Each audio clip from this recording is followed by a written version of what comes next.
Annually, around the world, we celebrate the elimination of violence against women. Now, this year, the focus is on ending violence on the net, digital bullying, cyber bullying. That has become a law in this country where government has deliberately put around laws that aim to discourage and stop cyberbullying, which has led many people into suicide, depression, and even other worse societal challenges. Now, on this, the situation right now with me, your host as usual, Dara B, and in proud partnership with Zim Rights, we are going to discuss this topic in detail. Join me after this break.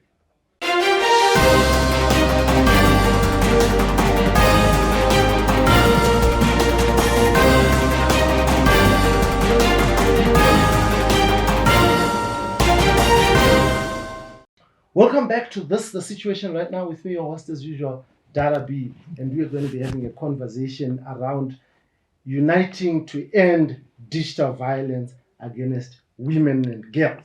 Now, we are going to be emphasizing on the rise of technology facilitated abuse, including cyberbullying, online harassment, and non-consensual sharing of intimate images. Some call it revenge porn, that has actually pervaded our society. And to help me discuss this, I have a cast or panel here from media to gender rights and activists. We're going to be talking about this issue and breaking it down so that you understand it. But I'm going to start for my brother here, Green. Kindly introduce yourself and just give me a brief overview in terms of what you're looking at when we're talking about uniting to end digital violence against women and girls. Thank you very much. My name is Green Pascal Kunyeda, Senior Researcher at Media Monitors. The topic we have today is a very, very pertinent one. Why are we saying so? The digital space has become part and an extension of our day-to-day lives. At the very same time, women are subjected to abuse, to bullying, to name-calling, to trolling on online platforms, which basically fights the very idea which you are advancing for a gender-equal society. So we are here to discuss that and to find solutions to combat that misnomer. Amazing. We'll talk more about that. And when we have this conversation, I want us to have live examples so that people can actually relate to these things. We don't want to be speaking in the abstract, because someone will just say bullying. What bullying? Need to be able to have concrete discussions and point places. I'll come to you with just your brief introduction and also what it is that comes to your mind and your intervention. All right, thank you. My name is Michelle Bonzo Brings. I'm with the Women's Coalition of Zimbabwe as their policy and advocacy advisor. I'm also a legal practitioner here in Zimbabwe. And for us, it's also about interrogating the efforts that have been done when you're looking at the laws and policies that exist to say what are some of the critical gaps that perhaps those loopholes that just need to be strengthened to ensure that we monitor and we also bring to account perpetrators of digital violence online so that we're able to protect women and girls and also broadly anyone who uses online platforms. Yeah, almost broadly, everyone. Amazing. I'll come to you also, just your brief introduction and intervention. All right, so my name is Daisy Maka and I'm a human rights activist, to be specific, women's rights. Okay, so when we look at this, we are looking at women who have been bullied, women who have been abused online, in their different platforms. We have WhatsApp, we have, all those platforms, and it has come to our attention that we are actually getting news to it. Day by day, you end up acknowledging that, Taswijaira, We are getting used to the abnormal. And we can't have a society that gets used to the abnormal. I'll come to you. Thank you so much. So my name is Nancy Kripa from Institute for Young Men's Development. I'm an area facilitator. I implement in the marginalized rural areas of Mashonaland Central, Mashonaland West and Midlands. So speaking about digital violence, I would think of young women who are deep there in marginalized areas who somehow are not aware of those abuses that are happening there. We'll take a good example of Lana Baibit. So those issues, how the young women in the rural in marginalized areas are faring in terms of the effects of digital violence. Yeah. So I'll just immediately come back to you, Lakrip, and you bring the Bybit example. You have a video that is that old coming into circulation, and it creates some excitement, and immediately she becomes an instant superstar, and someone opens a social media account for them. We're not very sure if she's the one who's even running it, and she's coming from Kumusha, and it she becomes a marketing opportunity. Is this a form of abuse, of digital abuse, in your view, and how do you see this kind of interaction? So to me, it's digital abuse. Why? Because a bit was there, Kumusha, not knowing that the video is circulating on social media. And all of a sudden, people were celebrating that a bit has come someone who is popular because someone has opened a page for her. But literally, someone took her personal life and personal information, even her privacy, into public, whereby we could see that Babit's husband was in there. We are now listening to the abuses that happened some years ago, whereby it was married, maybe underage marriage, the child marriage thing, something that was not supposed to be disclosed on social media.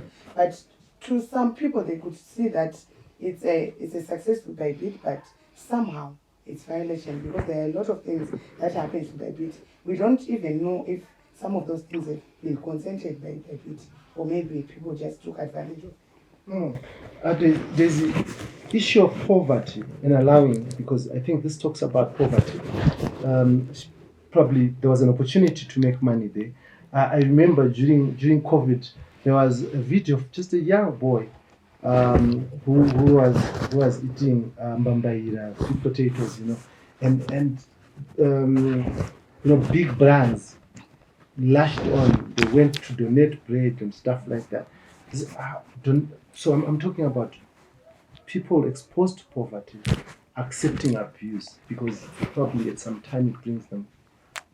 Would I be correct? Would you say I'm wrong when I say that? Honestly, I wouldn't say you're wrong. You're actually right.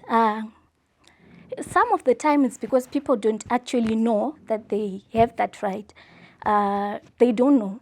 But in this instance, they actually use the opportunity now. Mana auya and lobos auya and you don't have much, so you end up just giving in. The parents end up giving in, and the child anopesaratongoita giving because they are actually a breadwinner, Pamba. Yeah. Let's focus on women, because this is like for women. How would empowering women be a strong tool in dealing with this abuse, especially online abuse? If they are empowered, would that change their circumstances? Well, I would like to believe so, because most of the time you find out that people don't actually know, they don't have the knowledge. So knowledge is power, I believe. So if you give a woman knowledge, then you have given them power. They have the power to say no, and they have the power to say yes.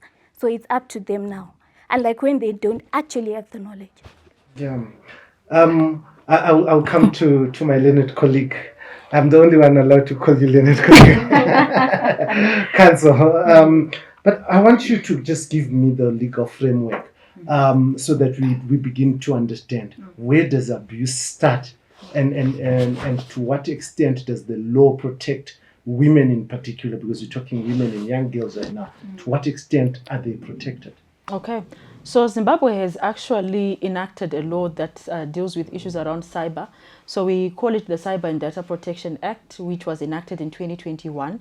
And what this act does, it actually lists a number of what we call cyber crimes, your cyber harassment and cyber bullying. So we're talking even issues around kutongonotuka munhu on social media or something like that. Stalking on its own, using online platforms. You also have issues that they call upskirting or taking of non-consensual photos, and also then further disseminating them. The issue of revenge porn that you also spoke about is also covered within the law. But the critical gaps then lie in the implementation. How are we monitoring our online spaces? And also, how is that law aligned to the Criminal Codification and Reform Act, which is then the one that provides the sanctions? Ukaenda mapurisa ukanoti ningi andiharasa online. Ndo mtemo wavanoshandisa kuti okay, saka tiri kusunga nesection yakati yakati of the Criminal Codification and Reform Act. So that implementation and that syncing between the different laws is what is still lagging behind. So you find that it then becomes difficult now to say, where do I go and how do I even report this matter so that it's dealt with it adequately? Pa social media. Whereas in other jurisdictions it's quite clear. But also even in Zimbabwe, we've seen a number also taking what we call the delict form of suing. I think Fadzai Mahere did that, where she just goes and says, you are harassing me, you are defaming my character, and I don't like this. And then you are sued in terms of monetary damages for damage of that reputation. But not everyone has access to legal practitioners or access. They're expensive, eh? The costs, the costs are high, and not everyone also, like she stated, is aware of these laws that exist that protect them. So you find that, especially when we're talking about the younger girls, you know, the older ones, anozama kuzvimirira on social media pacho, but you also have the younger ones who we've read of sad cases of kids who've ended up ending their lives because of something that has been said to them online. So it becomes critical that both government, private, public institutions, including the ones that Vanotipa Masaisai, you know, your TAL ones and Econet, also amplify the messages around eradicating online violence. Yeah, but let's talk about this, the line between freedom of expression and abuse. How do we get there? Because I could simply say, look, I'm expressing myself. I'm allowed to freely express myself, and you might feel that my form of expression is abusing you. So how do we balance this? How do we balance the law between freedom of expression and abuse of women? Well, the law is very clear. There is no right that is absolute. There's always a balance, you know. So when we talk about right to freedom of expression, it also comes with its limitations, even within the constitutional frameworks. You should not do harm to anyone or other people. So once you cross that line, whatever you are saying is then also putting harm to another person, then already the line is drawn. So I would say that the law is very clear in terms of how we engage with our rights, and also how to balance it with the rights of others, because you don't exist as one person. You also exist with other people that you also have to respect and also honor their dignity. Yeah, but dignity is a very important aspect. It's also protected in the Constitution, right? A person has a right to dignity. But I just want to talk about this more, because Section 61 of the Constitution, as you say, you know, freedom of expression and freedom of the media. But it says it then comes to a point where it says freedom of expression and freedom of the media exclude. This is Section 61(5). Subsection A, incitement to violence, advocacy of hatred or hate speech, malicious injury to a person's reputation or dignity, or malicious or unwarranted breach of a person's right to privacy, right? I'll come to you, Green. You work with the media, and you are the one who normally deal with this delicate balance, the right of the media to inform versus the right of people's privacy. Now let's have a conversation on this issue, because to many it is critical. Some want to hide under the veneer of media freedom. So I'm a journalist, I have the right to inform people about these things. Yeah, thank you. So what we have seen is there is a need, like you highlighted, of having a clear, fine yet clear line regarding media freedom and hiding under the veneers of, the line issue of media freedom and abusing someone. Because some of the terms which are used are derogatory. They are insulting, some of them are vulgar. So that line, and that is usually prevalent on social media platforms. That's where the problem of digital abuse usually stems from. But we have sanitized it like she said, and we are saying we are now used to it. It's a new way of reporter. We will call it podcast these days, where where a few minutes of fame are given, but in a derogatory manner. Maybe because someone is in poverty and they're pushed to accept money, they sit on that podcast, and there is serious digital violence. How do we deal with that? Yeah, I'm afraid that society has normalized it, like she said, but I believe there is still room for us to remedy that. Uh, Issues to do with how can we even assist our online podcasters and content creators to be aware that this is abuse. You know, I even think of those podcasts on commercial sex workers, how they drag someone's dignities, and imagine she's doing what she's doing offline, dragging a whole life to online platforms. Maybe for, I'm sure the podcaster pays them $10 or $20. I remember in one of the podcasts, which is bad. So we need to look at a way how we can assist our podcasters to come up with ethical content, to come up with clean content. Even citizens, as they debate online, let's stop calling each other names like a prostitute the moment because you've differed, for example, on political thoughts or political views. That is the term which most Zimbabweans usually resort to say someone you're a prostitute just because they've failed to agree. She spoke about Fazai. There's the case of Linda. I'm sure when we did our study on the 2020 elections into 2024, you find that is Linda Masarira was the most attacked politician or woman purely because of her differing political views and nothing more. So the media, be it mainstream, be it online news websites, be it podcasters, they just need to know that they have to toe the ethical line. The language, the terms used, avoid stereotyping, avoid hate language, avoid sexist terms, and report facts as they are without demeaning the standing or dignity of another.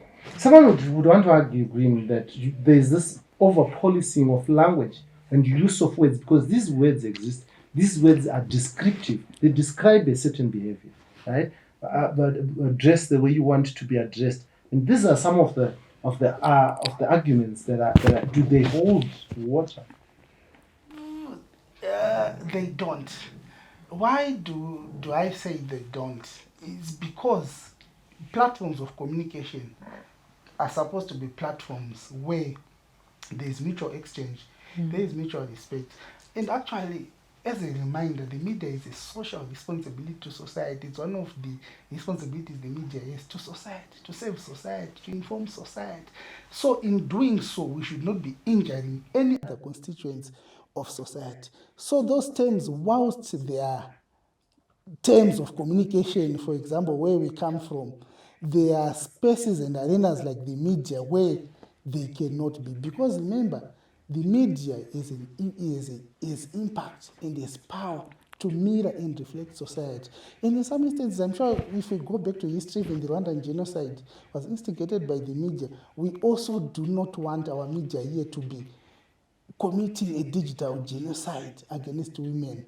I think, that's what we can term it, a digital genocide where gradually the media is cultivating these stereotypes and we are smiling at them because it's a podcaster, and online if you try to call people to order, they say of course the person is making money. But it's beyond money, it's beyond the eyeballs which people view content with, it's beyond the dollars, but it has to do more with the social responsibility. So what we're advocating for, let's not demean women. Like even a recent study by GMC, 68% of women journalists have experienced technology-facilitated gender-based violence, which is wrong.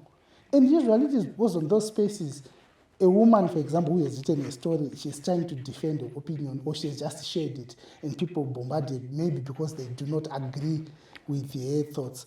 An example, even from our study, Shinda Inyoka, she was attacked by people in 2023. One of the most brilliant Yes, journalists I know. one of our best experts as a journalist. She was attacked purely for having written a story which people felt was not in line with their political belief, and they called their own names, some of which are even unprintable. If you check in our reports, they are there. But that kind of mentality in society is wrong, because in particular the media is a platform for that social cohesion, if anything, than sidelining and marginalizing women. You're with Zimright, Yes. and you're on grassroots. You sit down. What have you done as Zimright really to mobilization of efforts to support victims of gender-based violence, whether online or offline?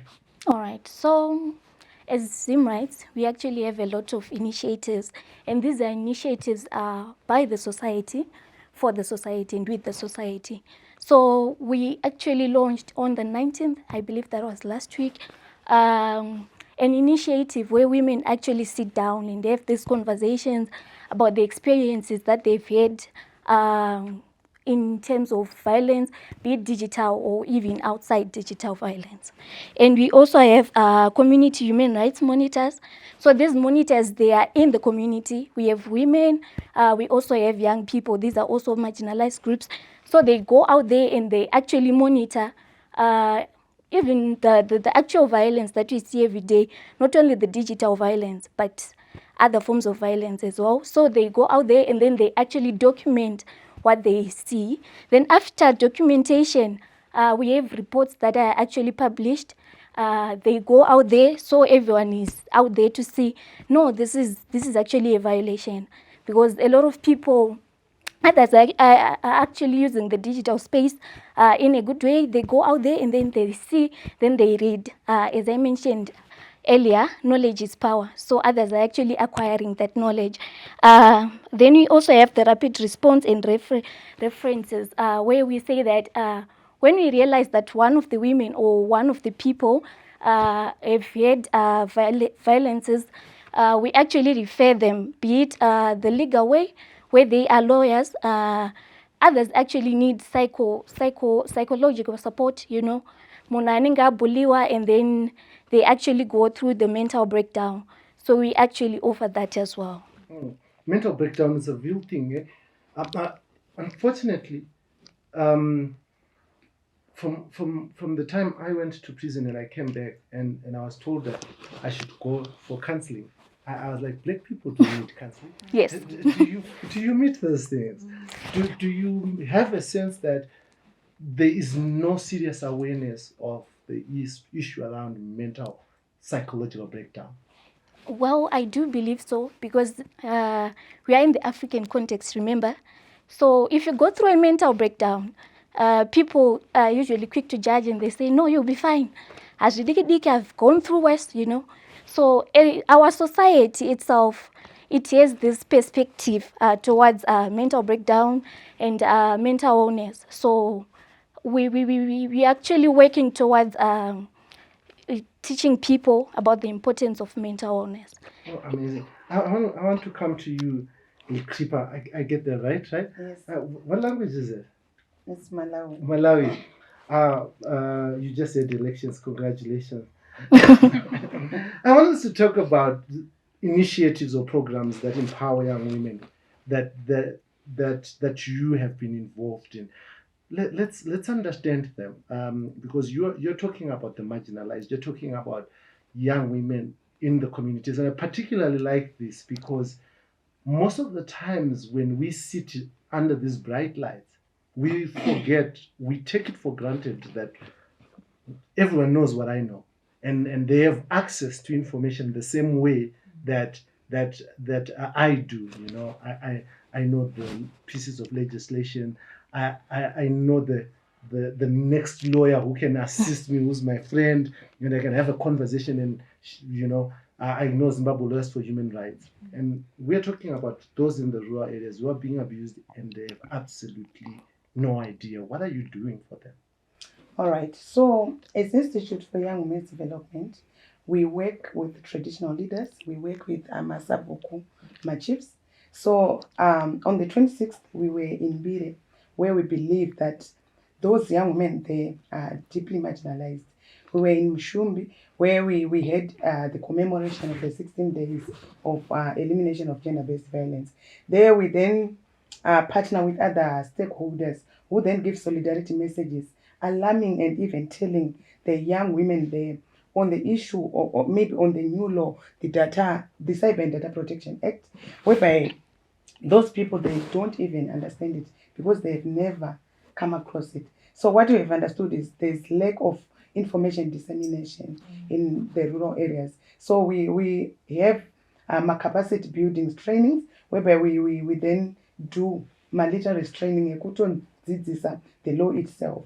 We then partner with other institutions vanoita zvelaw. For example, ivavana Zim Rights, we have Women Coalition of Zimbabwe, where they will go there kumamisha. In Kariba, we will be there. Kuna Women's Coalition of Zimbabwe, they will teach those people from Nyami Nyami kuti kana tichiti Cyber and Data Protection Act, what is it that we are talking about. We also work with people not only from marginalized areas, but we have some here in Harare, we have some in Kadoma. So we have my young women who are already there, who are using the online platforms, preaching an end to cyber harassment and cyber stalking. So they will use an TikTok.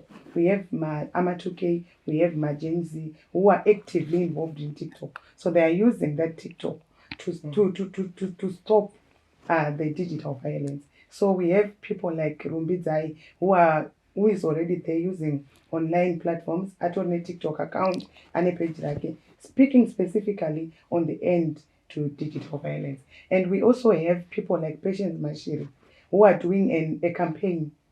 Yeah, yakanzi hashtag stop cybercrime, whereby ariko aleta even kunana Mount Darwin kuti these issues are there, but we need to stop it so that we don't lose my young women.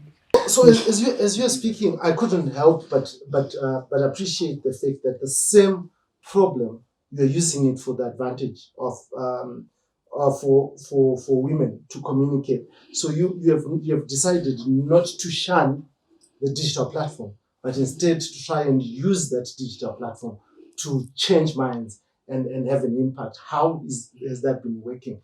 Because most people, when they're attacked on social media, I've heard most people when they're attacked on social media, on these digital platforms, their response has been easily, I'm deleting my account, I'm going offline, so I'm leaving this space. And what that has done is it has left more toxicity on the platform than off it. But you're saying you are trying to occupy that space. Talk to us about that.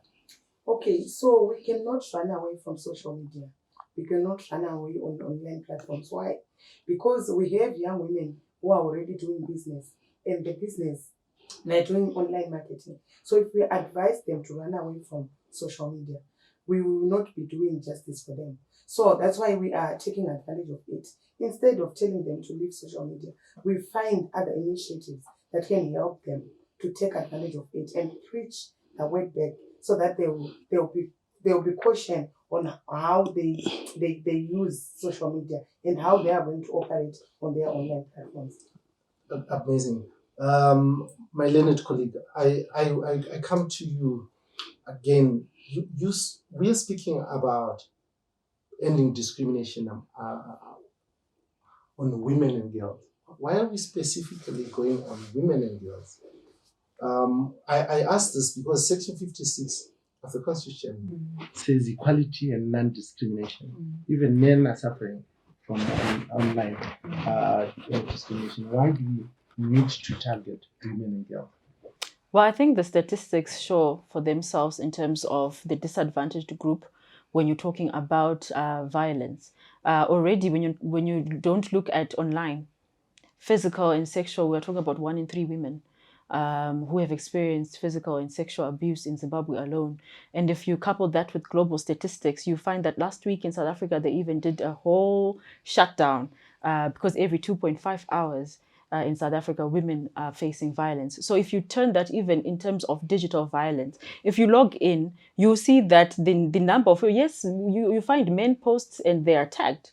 But when it's a woman, the vices are so deep. You're going into my personal life. That's why usina kurorwa, ndakazvakazodi, urihurira nhingi. You see, and I'm here and I'm trying to fight for other people's rights. So that uniqueness of the type of violence women and girls face is what's making us amplify more to say we need to protect women and girls. And even if you look in terms of digital footprint, we actually have very less women in terms of digital footprint in Zimbabwe alone.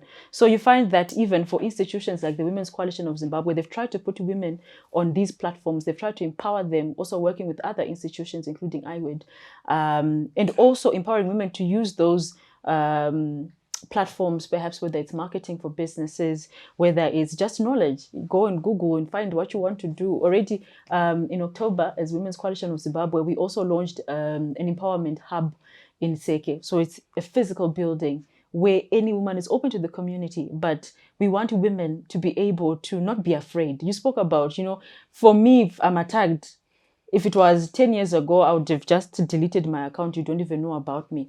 But because of continuous empowerment and also being able to navigate through the different platforms, through those empowerment programs, you have a woman who knows how to go on a laptop, how to go on Facebook. What is she supposed to say? How does she verify the facts that she wants to talk about? How do you do advocacy online? And even when you face violence, we've also come up with programs where we also focus on wellness and solidarity for the woman and the girl, so that they recoup, they come back to the space, we give them solidarity, they feel fueled enough to go back and also fight for other women and girls who possibly don't even have a voice. Yeah. So I want us to look at patriarchy, the effect of patriarchy and on abuse. Marriages have ended because of some of these social media attacks, and young women and girls have been seriously attacked because some men basically just generally believe that if your woman is called all sorts of names online, they're probably not worthy of this marriage. What is the effect of patriarchy and digital abuse on the family? The reverse is also true. What is causing violence also on media spaces or digital spaces to women is also patriarchy itself. The people who drive that. Even if you look around, people opening fake accounts just to attack this single woman on different issues, it shows you how deeply rooted patriarchy is, and that patriarchy just doesn't exist within our physical spaces. It comes in and also erupts in those spaces. So this is why it is important to also have male champions and allies who are able to also come in and also show that no, it's okay. I can be a man and can be confident, and I can also stand with my woman even when she's attacked. But I know those men also face harassment, when they come and they want to support their woman. So it's so important for us to know that we're not in this fight alone as women and girls. We also need the men to be allies, and even other institutions, including the churches themselves. We also need their support. Even on digital footprint, how to have a clean digital footprint, how to also draw the line between harassment, because we've also read of mafundisi vakazviuraya due to abuse and harassment on WhatsApp platforms and so forth. Also just showing you the ugly side of online spaces when not managed well. Yeah, you speak about attack on marriage and stuff. Is marriage something that we should consider as an achievement or something that, because I've seen this often, especially on Fadzaima here, every time she's engaged in debate on issues to do with service delivery, with politics, they end up saying the Sagos Nauroro, including at some point a war minister, Tinoma Chakaire, went out to that extent of what is this thing with marriage in Zimbabwe. Maybe legally you can tell us, are we forced to be married? Legally, you're not forced to be married. Legally, the constitution and the law just talks about you being 18 for you to 18 and above for you to enter into a marriage. But look, again, it comes back to the notions of patriarchy and the drivers of patriarchy. For me, achievements are individual. What her achievements or what she seeks to achieve is different from what she seeks to achieve. And so you find that deep rootedness even in our African consciousness, where women, from the very day they are born, they are raised to be wives. And that becomes also problematic, especially if that becomes all this woman is supposed to represent. We are now in a world where a woman can be anything. A woman can be a president, can be an engineer, can be a mechanic, can be behind cameras like your crew. We have women who are doing that in traditionally male-dominated spaces. They are all women. Yeah. So that just shows you that what one person deems as an achievement is probably not the same. If we look at the example you gave of Fadzai, she's achieved a lot in her personal life, even as a legal practitioner. So it would not be fair to measure her to say, she can't qualify to talk about this because she's not married. Yeah. Amazing. Then I'll come to you, Green. What is it that we can do to improve the media space? But also as you respond to that, Elon Musk has come out and said, "You are now the media," and everyone has the capacity and power to broadcast and publish. Everyone who holds a YouTube account, everyone who holds an X account, a Facebook account can broadcast.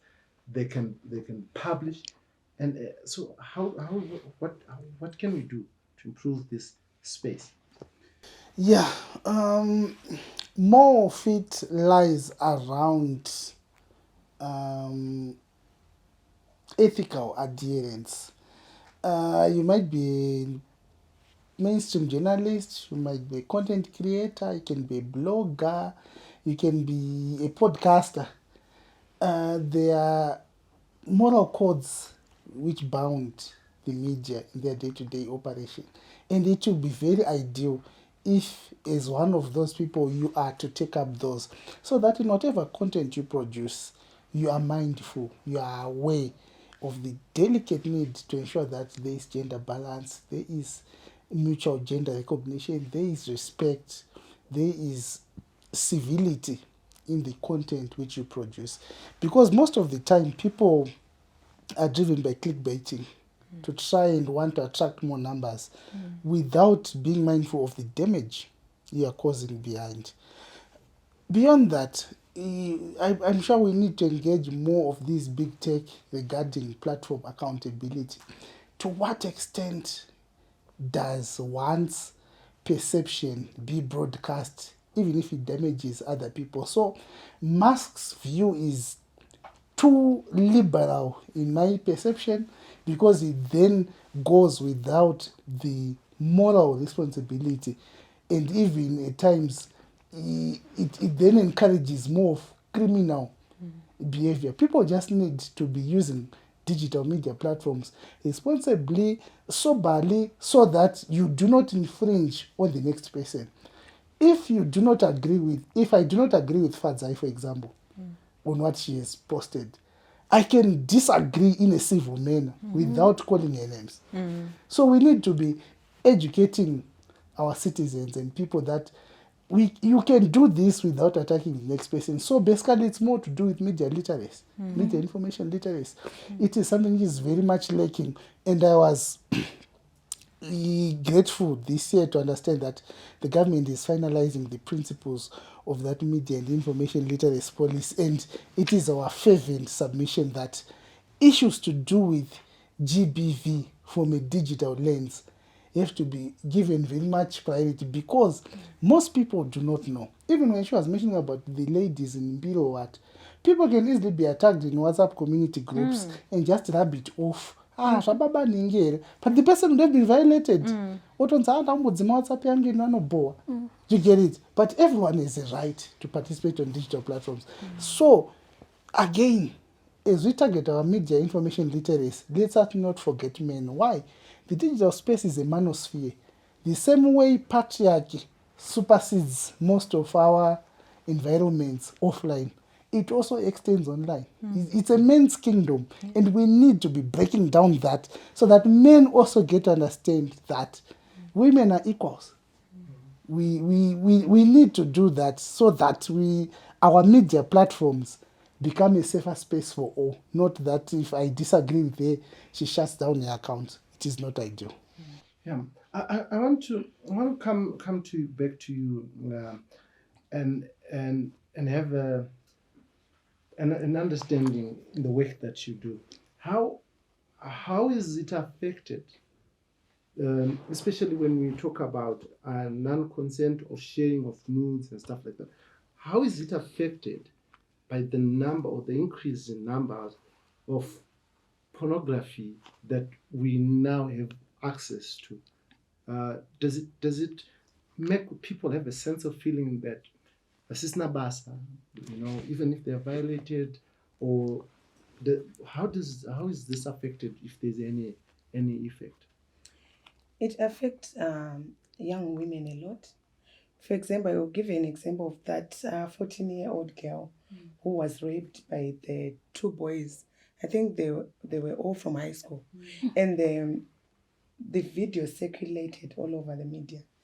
And what happened was there was some justifications that we had, like this girl is consented and the boys were right, something like that. We don't even understand the trauma that the girl has right now. So the issue of non-consensual sharing of images or even revenge porno affects a whole lot of women more than men, because I don't know how men were created, but as women we have that dignity. We hold our dignity very important. We don't want anything that is not for my consent to be shared. So it affects, like it gives trauma. There are a lot of trauma around everything. Ikatoshaya kuendelwa zvakanaka, we might lose lives. We might have suicides. We have a lot of things that will happen. So I think it affects a whole lot of us. Yeah, you talk about handling with this. How are we handling it so that we don't get to that point of suicide, of social exclusion? Because some people's lives actually just end before they start.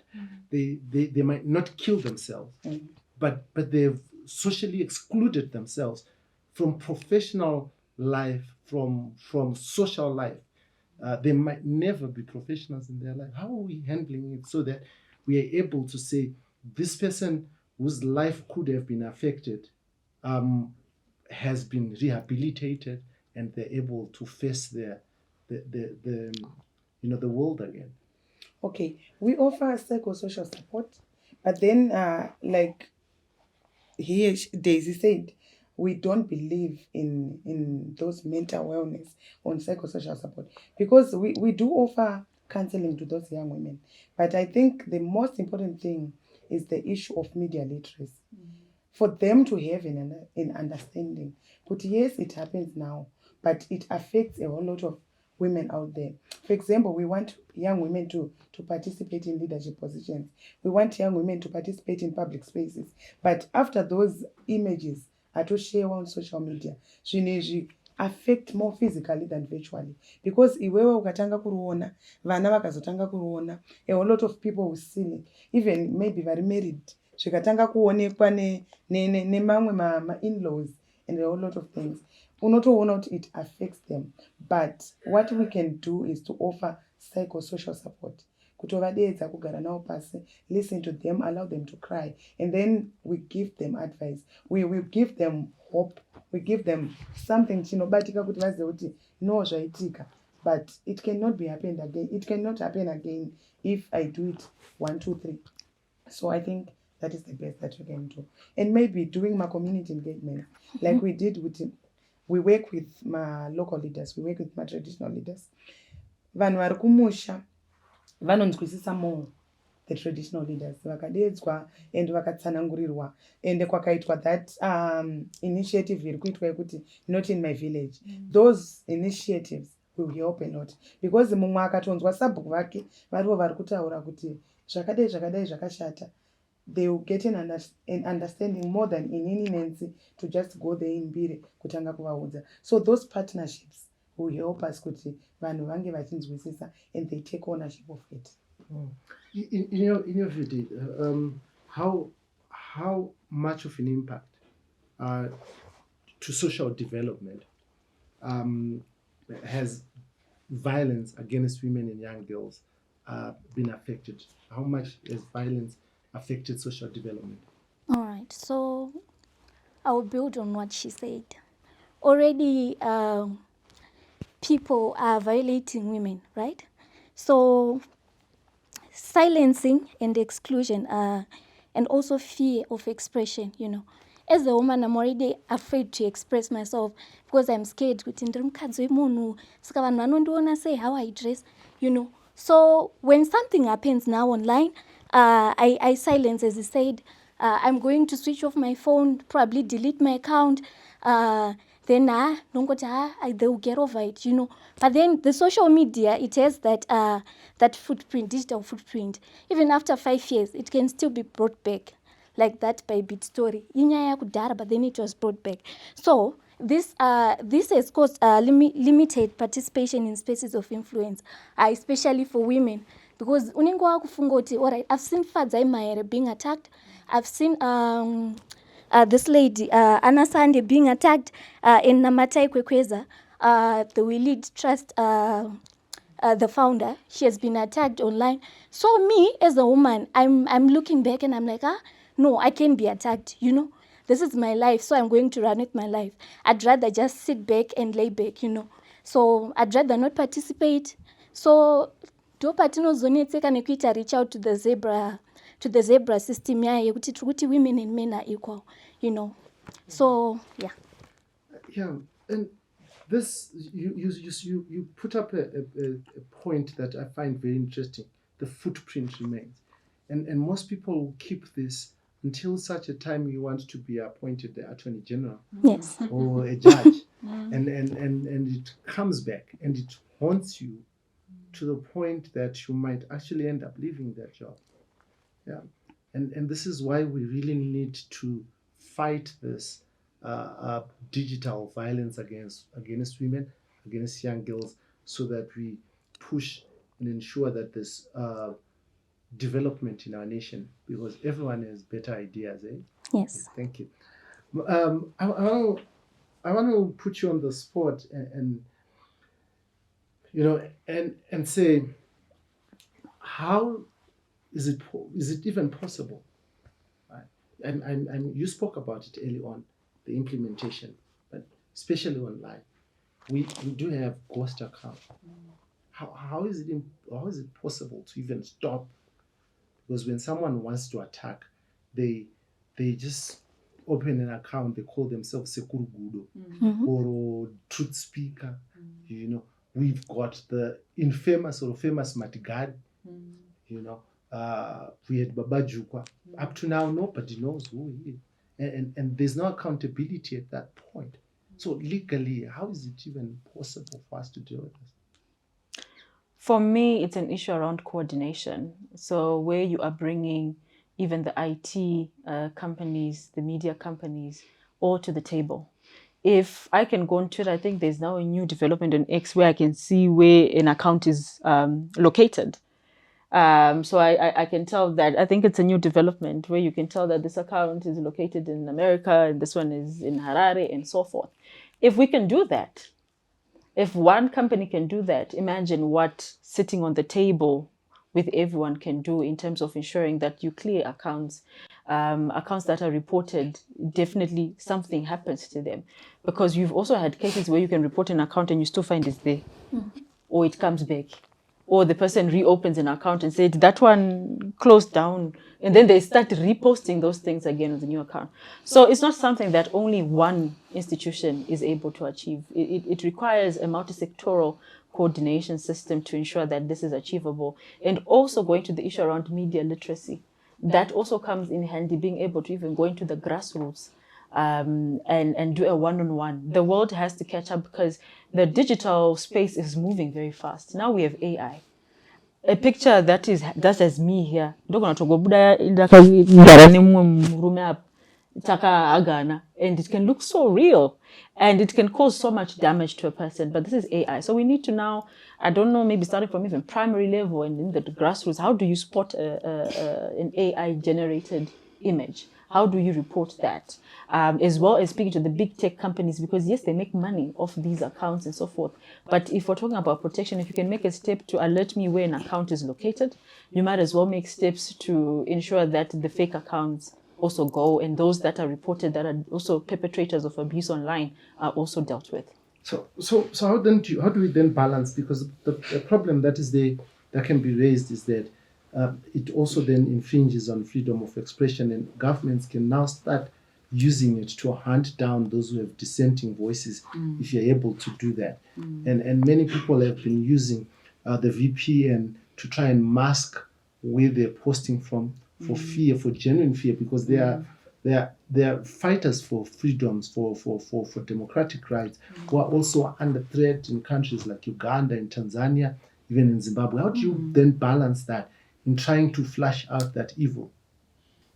So if we go back to the theme of the 16 days, which is uniting to end digital violence against women and girls, for me, it's coming up with mechanisms or a checklist of, if we're talking about harassment online, vis-a-vis advocacy that is happening, that's even factual, where there's evidence and there's a dissenting voice, we should be able to have those mechanisms that can tell the two apart.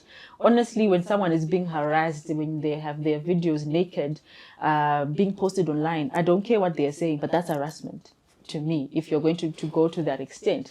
But if it's a voice that's dissenting, that's also factual, also protection around media personnel, for me, that's when then you have to say, okay, are they inciting violence? You know, the mechanisms that have been stated in the Constitution. So that way we're able to also give space to media freedom in terms of also factual reporting, evidence-based reporting, but we also need positive reporting. There are some things that we should just say no outright. This should not be tolerated. This should not be online. Why are you posting this person's nude pictures? Why is this video circulating? You know, so for me, it's a very thin line. But I believe the mechanisms are there if we put our minds and hearts to it. We need to be able to find a balance. Now, I think we've run out of time, but Green, I'll ask you to do your closing remarks. But as you do that, I want you to be able to appeal to the conscience, to the emotions of people. I mean, you have statistics. Your organization, the Media Alliance, has actually done research on this. You've produced papers on this, and you can give us the finer numbers, like you've given us 68%. How Linda Masarira was one of the most prominent figures to be attacked online, but appeal to the conscience of those who are doing that, so that we are able to connect. We are human beings after all. Yeah, so digital media platforms, if we draw back from the earliest theories, even the likes of Marshall McLuhan, spoke about them as an extension of men. So as men in the contemporary era, by men I mean both male and female, we need to be utilizing this resource in the most humane way possible. The most humane way possible is recognizing the equality of the person next to you. When we come back to the evidence-based research we have done, when we conducted our study in 2020 and 2024, as the by-elections were piling up, you'd find that 58% of women who were attacked were actually women political players, either as candidates, either as political party representatives, or even as election administrators. Is it? You want to also draw to the fact that when we conducted a study of the women who were contesting for parliament, we found from 73% that they decided not to have Twitter accounts because they know that they were going to be bashed. So a significant number of women, even in parliament, I don't know now if they now have the accounts. Actually, it was an area which we wanted to follow up with women support organizations to say, how can we get those people back to the online space? But they highlighted that, you know what, I would rather campaign using foot in the loud daily than being on Twitter, because on Twitter they'll bash me. Is it? Recent reports, I cited the GMC one. Even MISA conducted a regional, a SADC-wide report just to reflect that this problem is not Zimbabwe alone. A SADC-wide report, MISA had a significant number again of women, journalists, and other prominent individuals who were attacked online, who reported that, you know what, just for doing my work, either as a fashionista, as a blogger, as an influencer, I've been called names, I've been even received threats, some of them which actually spilled to offline physical violence. Is it? So we need to come back to the very core of our society, Ubuntu. How can we be communicating in a civil manner which respects and acknowledges the next person to be as human and as equal as you are? In Ubuntu, we say, I am because you are. We are one. So we need to do that so that, but it more of it lies in literacy. I do not believe in over-regulation of the media, but we need to build up our capacities for media literacy. I just wanted to correct myself, the Media Monitors, not Media Alliance. Yes. But I'll come to you, Daisy. I mean, from your heart, in your concluding remarks, what is your passionate plea? All right. So, in conclusion, I would say ignoring one digital right today opens doors for more violations tomorrow. So, as a community, we have a responsibility. Be a sister's keeper, be a brother's keeper. Ukaona something online that's not human, as I said, don't repost. Don't repost. Don't be umwe vanhu vanokurudzira, you know.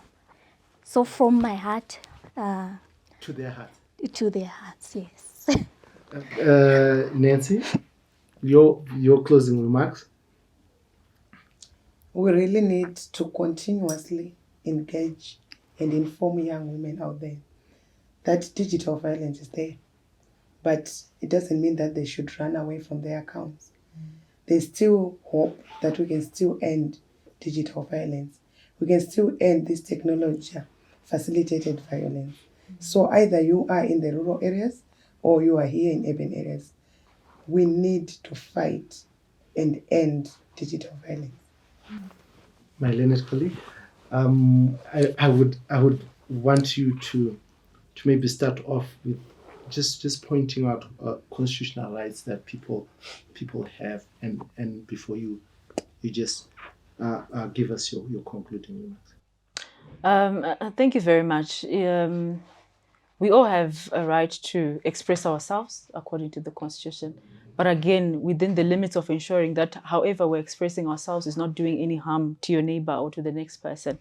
So for me, my plea is also going to our duty bearers to say that let's unite to ensure that digital violence is not a thing. We have beautiful laws, progressive laws in Zimbabwe, but we now need to ensure that we enforce them and that implementation is done thoroughly. I think one perpetrator, if there's one perpetrator who's held accountable for the violence that they do, especially to women and girls who are online spaces, would be able to tell a message that digital violence is not the thing to go. So let us work together, all stakeholders across Zimbabwe, to ensure that we eradicate violence against women and girls, even on online spaces.